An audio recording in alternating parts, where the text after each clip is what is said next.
21 वर्षर गोटे भगत सिंह मरिबा पूर्व निजर माँ को कहला जे माँ आसबू जदि कांदबू ना कांदबू जदि आसबू ना बड़ विचित्र तेणु केबे चिंतन कलानी जे मोर पिला मानक एक कथा कहबा किंतु माँ आसिले वज्र कंठरे मरिबा जेतले माने पार होउछंती कारागार सेतले कांदी पकेले पुणी भगत सिंह डाकिले कहले कही कांदबू नहीं बोली कहीं कांदिलु कहले मु कांदु नहीं तो पई तू तो देश पई मरुचु किंतु मु कांदुचे एथि पई जे मोर बयस नाही राष्ट्र को गोटाई द्वितीय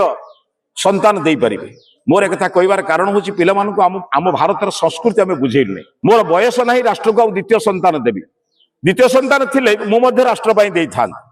किंतु आजिर माँ मान बाबा मान जदि आम पचार समस्ते गोटाक खुशी निज तो रखी ना देश कौन देवे पिला जन्मदिन में पाऊँ ना दौची अपेक्षा कर मो सांग कौन नहीं आसो केबे से शिखलानी मोर आज जन्मदिन मुझे देवी अति गरीब रु गरीब होती भी 5टा कलम किणले 10 टंका कौन सी गरीब बस्ती जाई से 10टा कलम बांटी देले पिला बुझे मो माँ बापा मते दबा शिखौ आम भारतीय संस्कृति हूँ देले आम खुशी हो आम माँ मैंने खाद्य जो दिन भल तरकारी रांधि था कि खाइबार जो दिन आग्रह थाए परिवार सारा समस्ते खाई साइला परे निज पाई नथिले भी जो सुखरे खाती बोधे जो दिन अधिक बड़ी थाए से दिन से सुखरे खाती तार कारण हूँ भारत संस्कृति हूँ बांटी खाइबा